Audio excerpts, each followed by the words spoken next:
Segunda Reis, capítulo 6, a partir do versículo 8.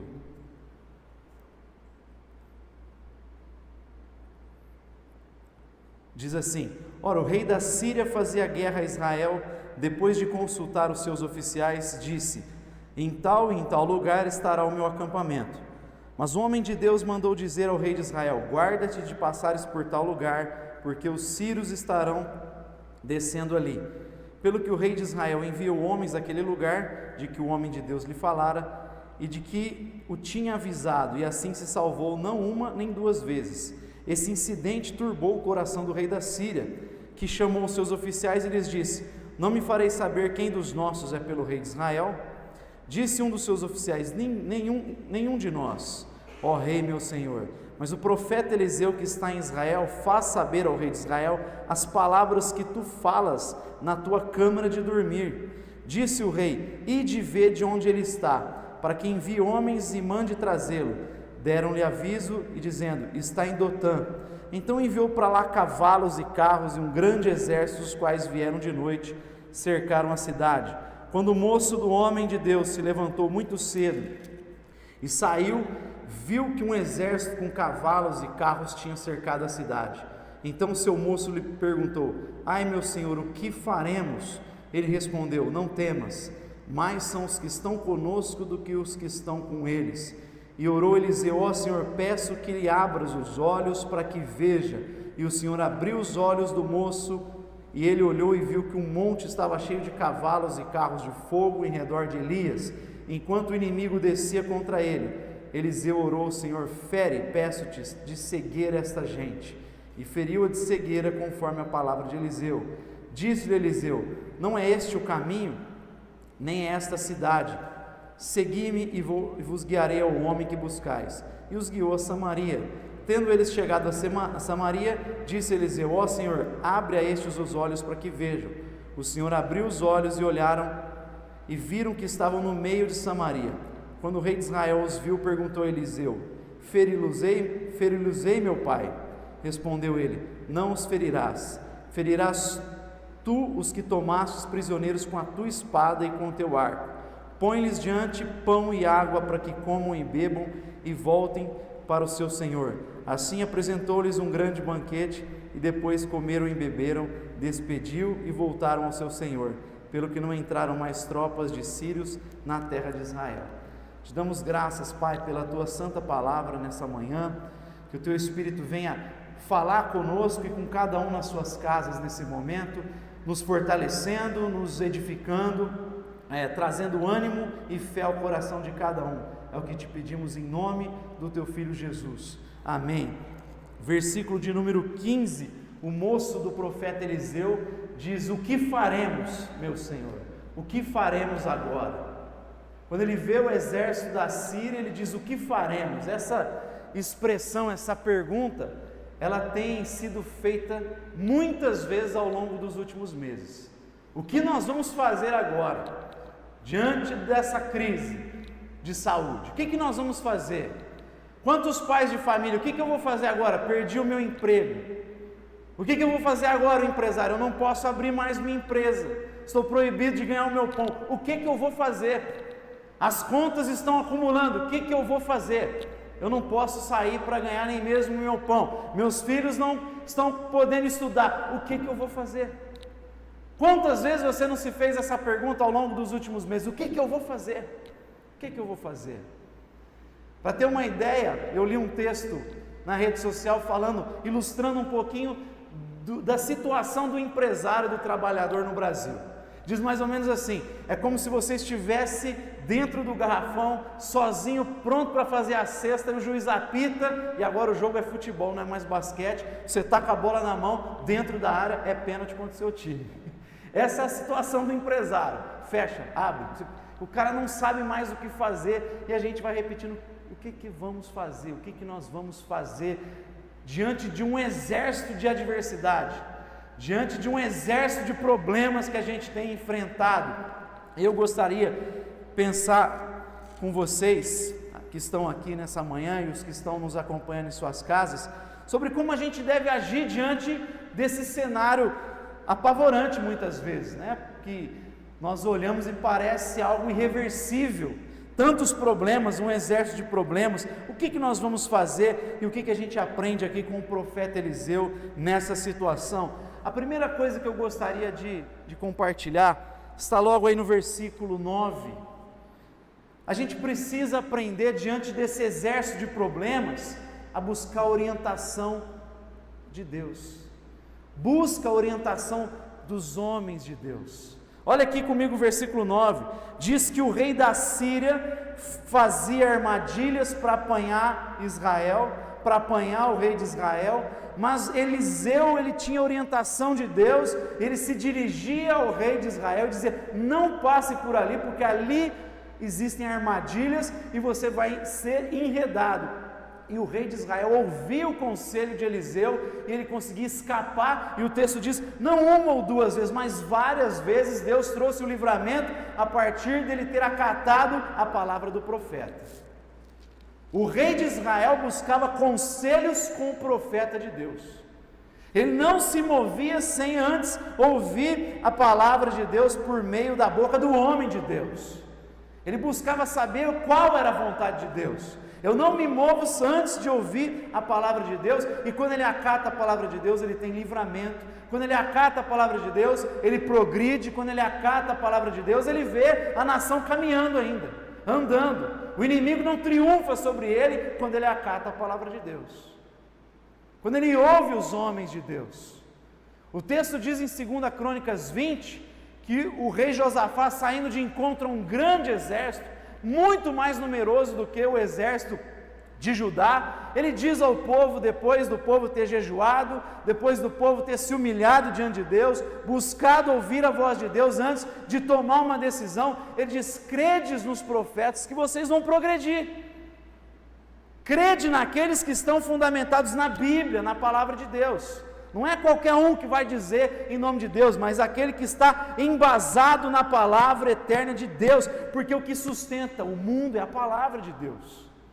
Nesses dias o Brasil, mais do que nunca, está precisando de homens de Deus, de mulheres de Deus. Como eu falei aqui na semana passada, a resposta para a crise, ela virá da igreja, ela virá dos homens de Deus, que se levantam em oração, que se levantam intercedendo, que se levantam tomando atitudes, que se levantam como referenciais. É a igreja que vai despertar coragem para a nação, é a igreja que vai despertar esperança para a nação, é a igreja que pode ser um instrumento de Deus para dissipar o medo da nação, que vai se tornar um referencial para a nação, um modelo para a nação. Quantas vezes, não só na história do povo de Deus, mas na história do Ocidente, a gente vê a igreja tomando atitudes, homens de Deus tomando atitudes que vão inspirar a nação. Aqui a gente está vendo um profeta sozinho, falando, e o milagre acontecendo, o livramento acontecendo, enquanto a nação já estava se corrompendo. Israel, depois da divisão, sempre teve reis corrompidos, perversos, que não ouviam a voz de Deus, e Deus enviava profetas para conduzir o povo. Quando o rei ouvia o profeta, tinha livramento. Quando o rei atentava para a voz de Deus, tinha livramento. E hoje a gente às vezes olha para a igreja e para o cenário que a gente vive, e parece que a igreja não tem relevância mais. Quando o texto nos diz que é a voz de Deus que faz a diferença para a prosperidade de uma nação. Consagre ao Senhor o que você faz, e os seus planos serão bem-sucedidos, já diz o sábio em Provérbios. Quando a gente ouve a palavra de Deus, se fundamenta na palavra de Deus, é orientado por ela. Tiago, na sua epístola, diz: você não deve dizer vou fazer este ou aquele negócio, vou ganhar dinheiro, antes deva dizer, se o Senhor permitir, eu farei este ou aquele negócio e vou ser bem sucedido, se Deus permitir, se Deus assim o quiser. É a vontade de Deus que tem que ser a prioridade da nossa vida. Meus irmãos, a gente precisa se levantar como igreja de Deus. É fato que a igreja de Deus, ela está muito dividida na nação, e às vezes dividida na igreja local, e aí não tem como essa igreja prosperar, não tem como essa igreja triunfar, porque ela mesma está se degladiando, ela está lutando contra ela mesma, ao invés de focar na nossa verdadeira luta, e aí nos unirmos em força, e triunfarmos e sermos voz de Deus, para quem precisa. somos luz do mundo, sal da terra. A igreja precisa despertar nesses dias. No final do culto aqui nessa manhã, eu gostaria que a gente tivesse oração como igreja pela nossa nação e pela nossa cidade. A gente precisa orar. A gente precisa nesses dias se aproximar de outras igrejas e buscar ouvir a voz do que os nossos irmãos estão discernindo sobre esse tempo, para que juntos, unidos, a gente possa orar e a nossa oração seja comum, ela seja o assim seja, o amém, a gente ora em concordância. Eu tenho feito isso, procurado ouvir a voz de outros pastores, procurado conversar com outros pastores da cidade, para a gente ter mais discernimento enquanto igreja. A igreja tem uma voz fundamental para a sociedade, não é só uma instituição acabada, falida. A igreja do Deus vivo.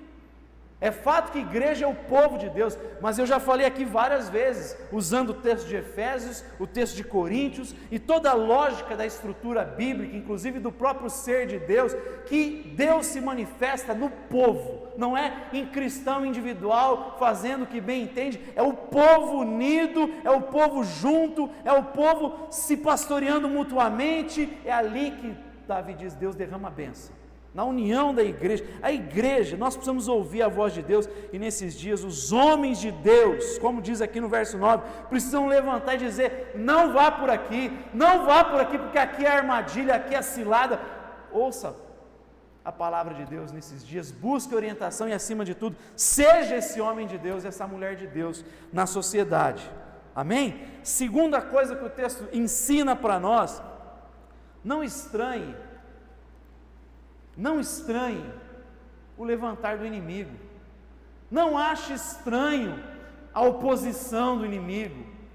Às vezes parece que a gente vê a crise, os problemas e a oposição do inimigo, a contenda do inimigo, e fica um negócio: como assim, Deus? Por que isso está acontecendo? Ora, a Bíblia não mente para nós. A figura que ela usa por várias vezes é de batalha, é de guerra.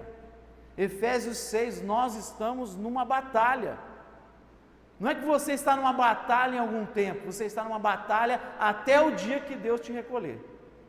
A nossa batalha, a nossa luta, ela só acaba quando a gente entrar no descanso eterno. Enquanto a gente está aqui, vai ser sempre uma batalha, sempre haverá uma luta, sempre haverá oposição, sempre o diabo vai se levantar contra a tua vida, sempre haverá sofrimento, sempre haverá crise. Faz parte da nossa caminhada. Algumas vezes essa crise vai ser intensificada contra nós, outras vezes ela vai ser mais amênua. Há cristãos que vão passar muito por crises ao longo da vida, outros vão passar por outras lutas, mas menos severas, mas o fato é que todo mundo atravessa. Pedro vai dizer na sua primeira carta, capítulo 4, não estranhe o fogo que surgiu entre vocês. Não ache isso como algo estranho, porque isso faz parte do próprio plano de Deus, porque o fogo vem, ele diz, para nos purificar, porque o fogo mostra que nós somos discípulos de Jesus, porque Jesus diz que se você segui-lo, você vai ser chamado de coisa pior do que ele foi chamado de Beelzebu. Quando ele cura uma pessoa, os fariseus dizem que ele faz isso pelo dedo do demônio. E Jesus disse: se me chamaram de o principal dos demônios, o que vão fazer com vocês? Ele disse para Pedro: Pedro, Satanás pediu para peneirar a tua vida, mas eu roguei por você. Olha que ele não diz, eu orei para que você não seja peneirado, ele diz: eu roguei por você, eu orei por você, mas você vai passar pela peneira, você vai passar pela luta, você vai passar por fogo, você vai passar por batalha, mas não fique apavorado, deixa, o fogo vai vir para te purificar, o fogo vai vir para mostrar que você é o meu discípulo, porque quem é discípulo de Cristo passa pelo fogo, passa pela luta, mas sai aperfeiçoado, amém? Então não estranhe o fogo que surge, não estranhe a oposição do diabo, não estranhe o avanço do inimigo contra a tua vida, pelo contrário, olhe e agradeça a Deus, porque é sinal que você está no caminho de Deus. Eu tenho que ficar assustado se nada estiver acontecendo, se a vida está muito tranquila, e aí, poxa, eu sozinho estou caminhando para o lamaçal. Se há um fogo, é porque o inimigo está tentando fazer qualquer coisa para atrapalhar o nosso progredir em Cristo Jesus, a nossa caminhada. Eu vou falar para você, muitas vezes são com coisas pequenas, porque as coisas pequenas são as que a gente menos presta atenção. Abacuque diz que era necessário apanhar as raposinhas, porque elas que destruíam as vinhas. A gente fica preocupado com o inimigo grande, visível, mas muitas vezes o inimigo são aquelas coisas pequenininhas, que fogem à nossa vista e que vão destruindo a nossa produção. Então você começa a produzir, começa a crescer, mal a gente vai pegar o fruto, já tem ali um inimigo escondido destruindo. São as coisas pequenas, as relações não acertadas, a amargura que cresce, os problemas que a gente acha que são irrelevantes, mas a gente vai cultivando e vai regando uma cultura de maldição até que a nossa vida é destruída. Aí daqui a pouco você olha, por que a minha vida não está progredindo? Porque você está alimentando raposinha.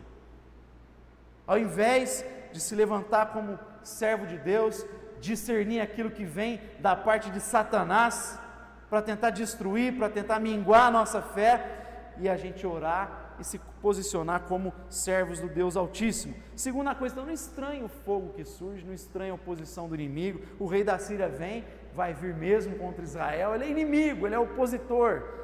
Terceira coisa, não seja tomado pelo medo. Amém? Não viva em função do medo. A gente já falou isso aqui em outros domingos. Quando o moço do homem de Deus, versículo 15, se levantou muito cedo, abriu a porta, achou que ia ver lá solzão, talvez ia pegar um leite, alguma coisa, ele se dá de cara com o exército, e aí fica apavorado, volta e faz a pergunta que eu iniciei essa reflexão: o que faremos agora? E a resposta de Eliseu, versículo 16 é: primeiro, não temas. Não temas. Não é por acaso que essa ordem de Deus se repete por tantas vezes na Escritura. Não temas. Já falei aqui que tem estudiosos que contaram, dizem que ela se repete por 366 vezes na Bíblia. Não temas. Vai dar uma vez para cada dia do ano, até nos anos bissextos. Como se todo dia você precisa se lembrar: não temas, não temas. O medo, ele não é ruim.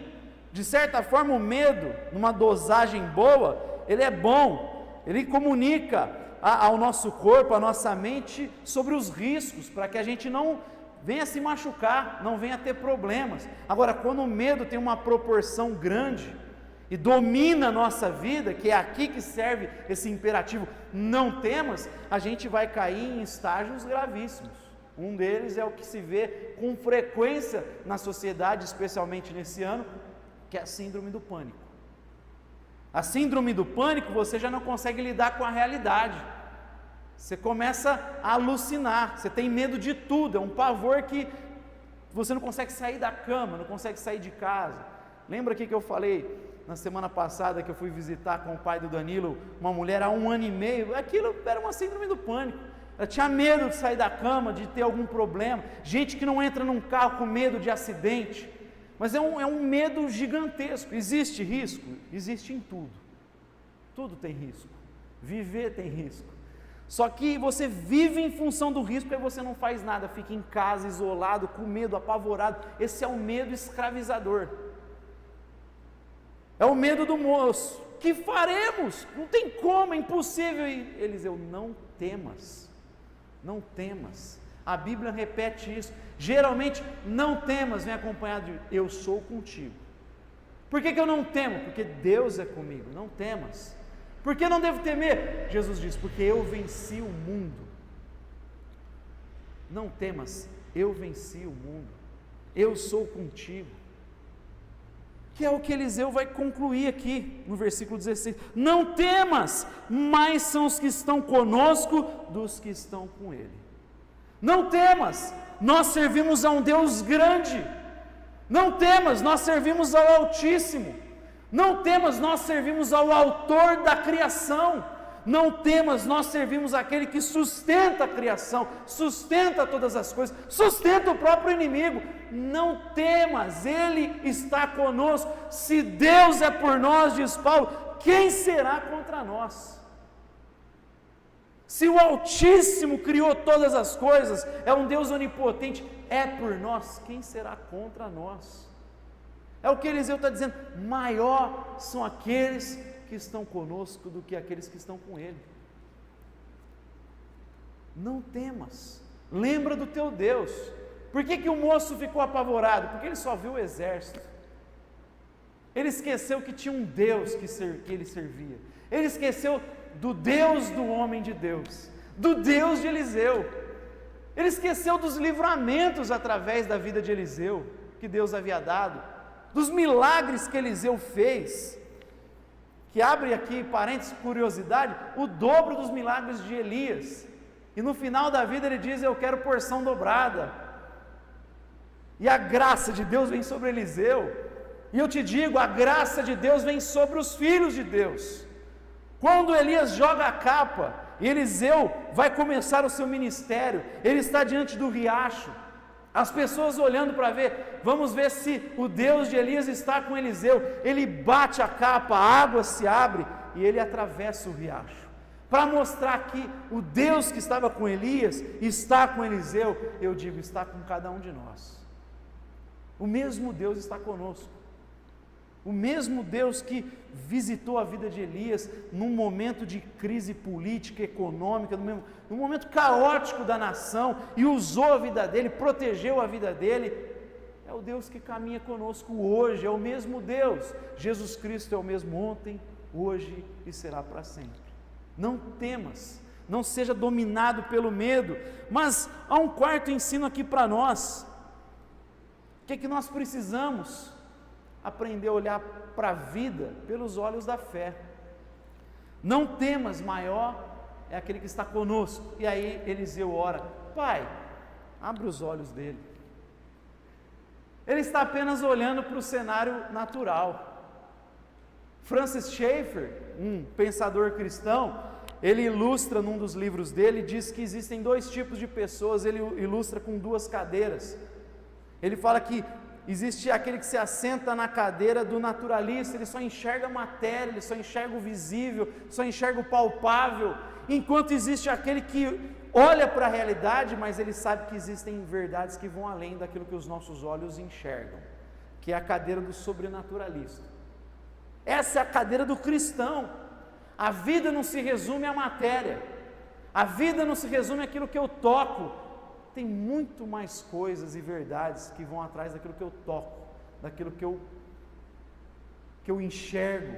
Existem verdades até, não só em relação aqui à palavra, à fé, embora tenha implicações da palavra, mas o amor é uma verdade. Existem coisas que fazem parte da vida, a beleza, os sentimentos. Existem coisas aí que são verdades, mas os nossos olhos não enxergam, não dá para você apalpar, mas sabemos que são verdades. Que dirá em relação a Deus?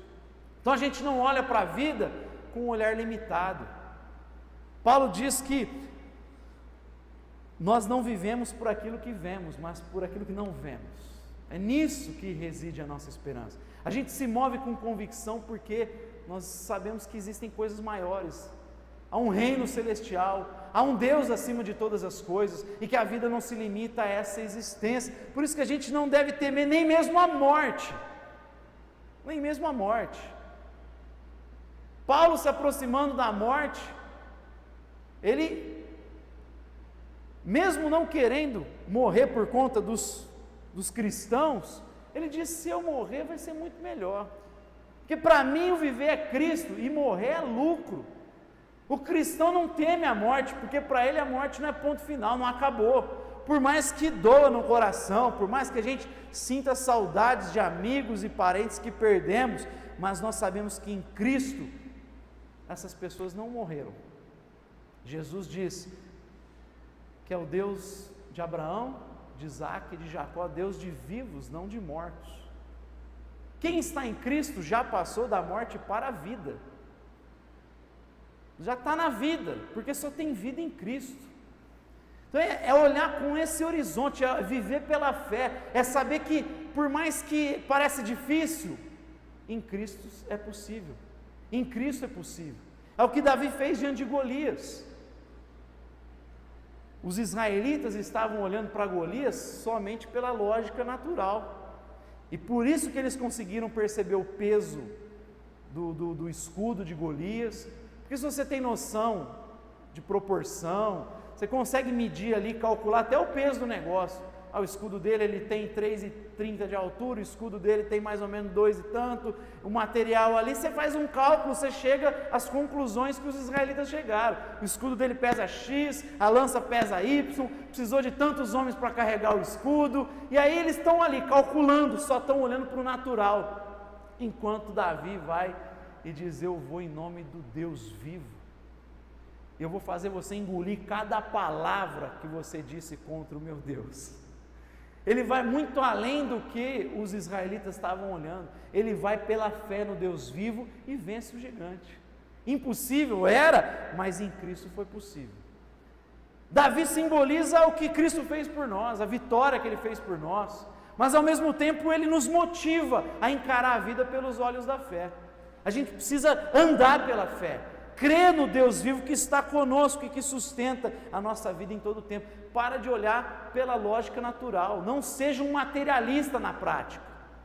Você pode ser cristão no domingo e às vezes durante a semana está vivendo como um materialista, só vai absorvendo aquilo que os teus olhos enxergam e para de olhar a partir da perspectiva da Nova Jerusalém. Tem uma visão cristã, tem um horizonte cristão, olha para Ribeirão Preto a partir do olhar da Nova Jerusalém de Apocalipse. Apocalipse não fala apenas do futuro. Apocalipse ela serve para descortinar a realidade aqui. Como os valores são eternos, ela serve para tirar a venda dos nossos olhos, para começar a ver a podridão da cidade. Que a gente começa a fazer um contraste entre a Nova Jerusalém e Ribeirão Preto. Foi isso que João começou a fazer. Quando ele critica a Babilônia, ele está se referindo a Roma.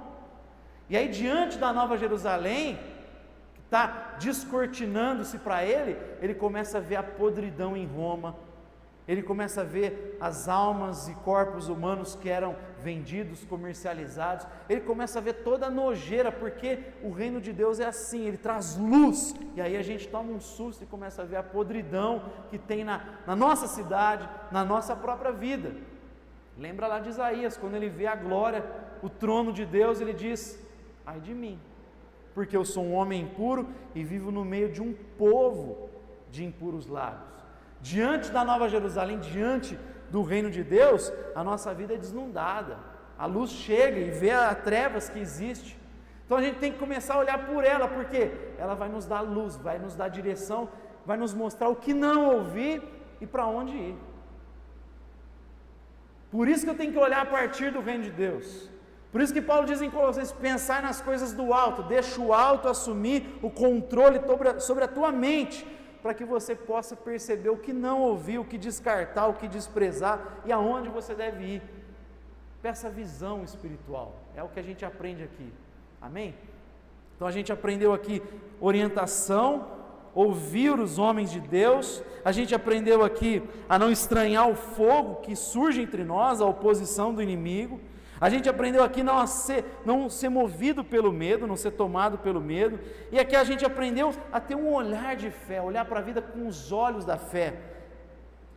Mas a gente também aprende a pedir graça de Deus por aqueles que se levantam contra nós, por aqueles que se levantam contra a igreja, por aqueles que são movidos por perversão. Diante do inimigo, Eliseu primeiro ora: fere eles de cegueira, leva eles até o meio de Samaria, e aí eles estão cercados agora pelo exército de Samaria, não tem o que fazer, e aí Eliseu ora de novo: Pai, abre os olhos dele. É só Deus que consegue trazer luz para algumas pessoas. Não adianta a gente pensar que vai mudar as pessoas na força do nosso braço. É claro que Deus usa o nosso argumento, é claro que Deus usa a nossa vida, mas se o Espírito Santo não mudar a chavinha na cabeça do cidadão, que você ora tanto, que você clama tanto, ele não vai conseguir enxergar. é um fator que vai além somente da razão. Precisa nascer de novo. Não é esse o chamado bíblico para nós, o ensino bíblico para nós? Ele precisa cair a ficha dele, o Espírito Santo precisa iluminar ele. Aqui não é nem novo nascimento em relação aos assírios, mas eles só enxergam se Deus quiser, e o ensino para nós é exatamente isso, é quando Deus diz. Então qual é o nosso papel?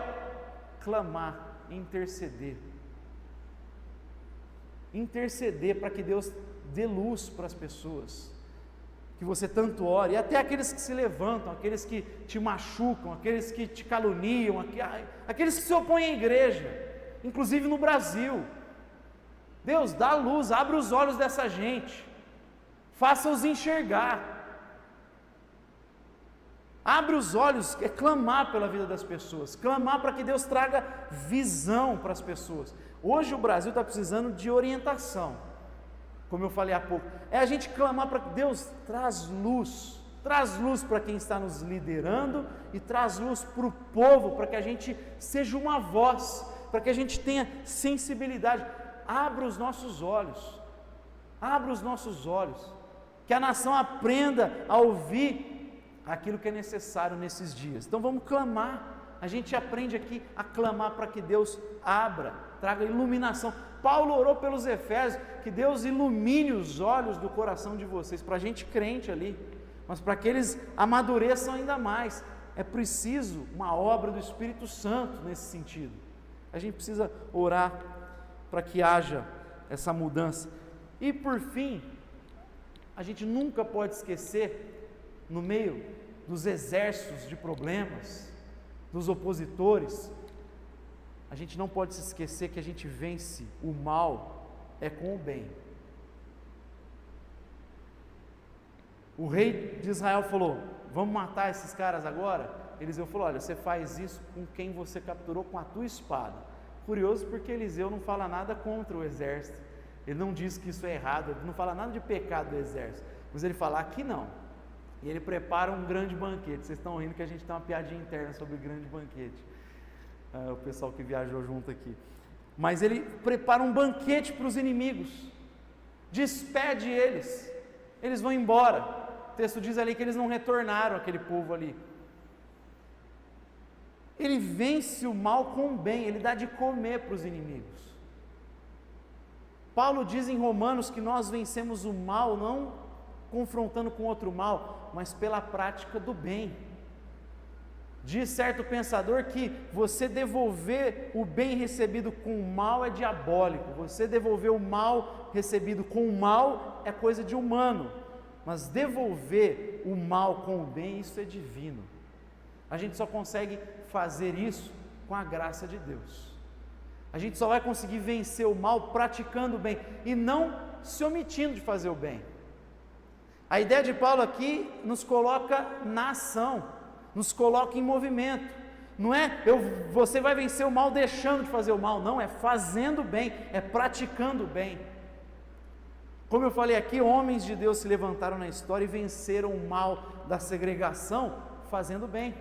Martin Luther King foi para a rua protestar sem violência, sem pegar em arma, sem fazer destruição, embora sempre tinha alguém que acabava fazendo, mas não era parte do movimento, do ensino dele.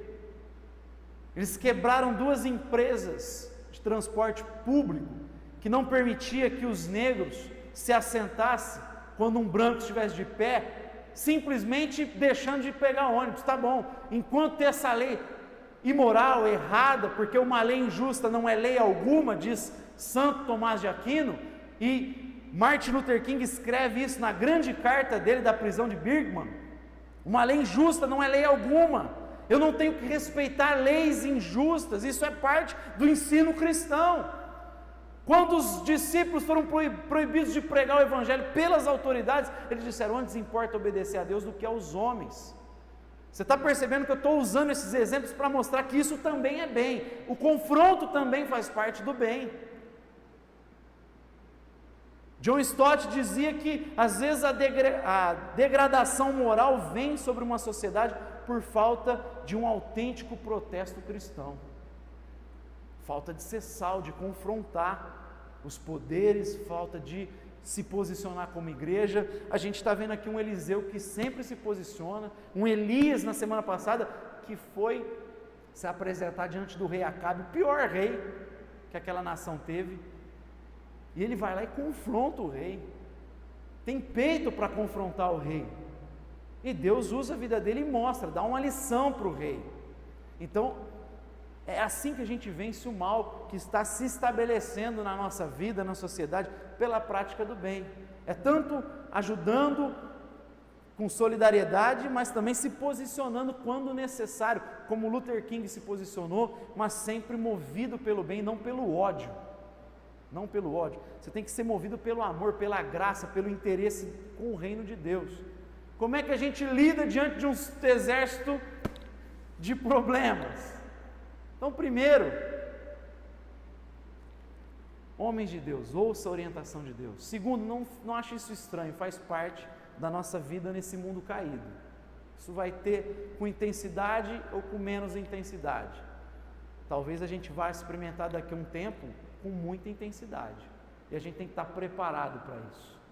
Terceira coisa, não fique tomado pelo medo. O medo vai impedir você de se tornar, de ter bom senso. Você fica cegado, impossibilitado. O medo te anula, impede você de raciocinar, de ser prudente, de ter bom senso, tomar decisões. Então, não temas, porque Deus é contigo. Maior é aquele que está conosco, e o seu exército, do que aquele que está lá fora. Você serve o Altíssimo. Olhe pelos olhos da fé. Olhe pelos olhos da fé. Tenha uma visão celestial. A vida não se limita a Ribeirão Preto, a tua existência. A gente já passou da morte para a vida. Olhe a partir dos valores do reino de Deus.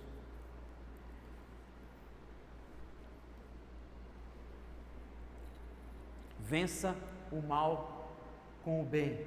E ore para que Deus traga graça, para que Deus traga iluminação para o nosso povo nesses dias. É assim que eu gostaria de terminar o nosso culto, pedindo para você ficar de pé, para a gente fazer essa oração. Para a gente clamar pela nossa nação, clamar por Ribeirão Preto.